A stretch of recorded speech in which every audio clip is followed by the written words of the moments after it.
Perkenalkan, nama saya Intan Permatasari, NIM R021753. Jadi sekarang kita akan membahas tentang bagaimana prosedur dan cara-cara untuk melakukan pembersihan tumpahan B3, yang mana pada kasus ini yaitu PT Jaya Karya merupakan perusahaan konstruksi di mana terdapat genser di dalamnya. Lalu ada pekerja yang berusaha mengisi bahan bakar dari genset tersebut, yaitu solar, yang kemudian tidak sengaja tumpah ke permukaan tanah atau lantai. Nah, bagaimana sih cara pembersihannya? Jadi yang pertama adalah untuk pembersihan B3 kita harus mengetahui bahan B3 apa yang tumpah kira-kira. Kenapa sih kita harus mengetahuinya? Karena jika kita mengetahui bahan B3 apa yang tumpah, maka kita bisa mengetahui resiko-resiko yang mungkin ditimbulkan oleh B3 tersebut. Lalu kita bisa mengetahui APD apa yang harus digunakan pada saat pembersihan. Lalu juga kita bisa mengetahui bagaimana cara pembersihan yang baik dan apa yang tidak boleh dilakukan pada saat berkontak dengan bahan B3 tersebut. Terus yang kedua itu kita harus menghentikan tumpahannya supaya tidak makin meluas dan makin melebar dengan cara menghentikan sumber dari tumpahan tersebut. Misalnya pada kasus ini, karena dia tidak sengaja tumpah, maka kita harus menghentikan ketidaksengajaan tumpah itu dengan cara ya jangan ditumpahin.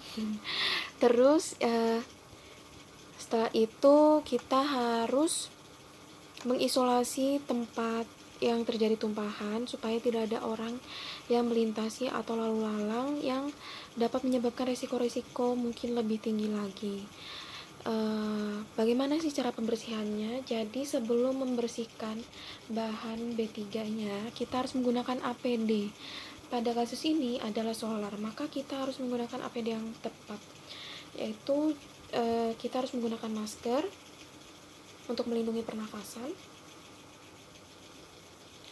Lalu kita harus menggunakan sarung tangan untuk melindungi tangan kita dari paparan langsung ke kulit.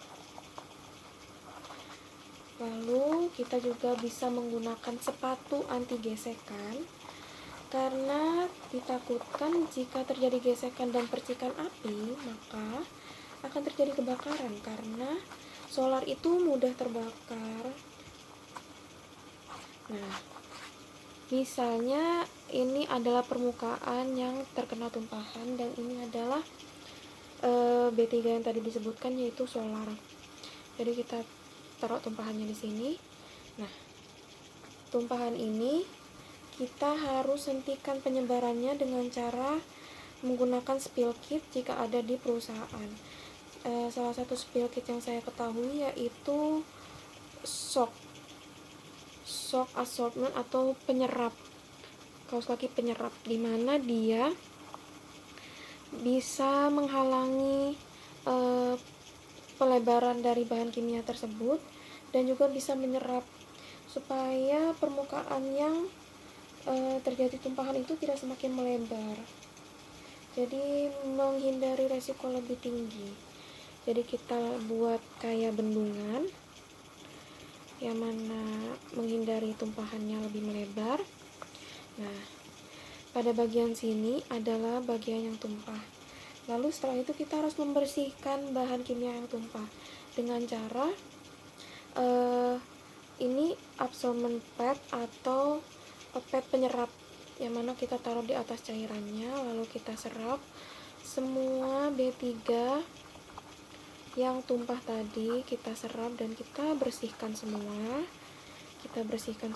Jika kurang kita bisa menambahkan lagi pad penyerapnya, kita taruh lagi. Pokoknya kita bersihkan, kita serap semua bahan kimia, jangan sampai ada yang tersisa. Lalu setelah dibersihkan semua, maka kita bisa menaruh pad dan shock tadi ke plastik khusus, yang mana pad ini atau sampah ini akan diolah sebagai limbah B3.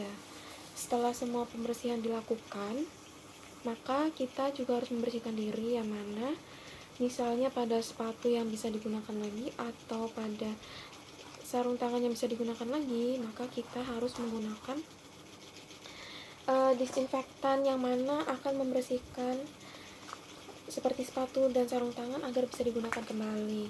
Sedangkan pada masker yang sekali pakai ini, kita bisa membuangnya dengan sebagai limbah B3 seperti itu. Setelah pembersihan dilakukan, maka kita harus melapor. Laporan ini ditujukan untuk mendapatkan informasi kenapa terjadi tumpahan dan menghindari terjadi tumpahan lagi pada masa yang akan datang. Seperti itu. Saya harap saya cukup baik dalam menjelaskan, dan saya harap cukup dapat dimengerti. Terima kasih untuk menyimak video saya.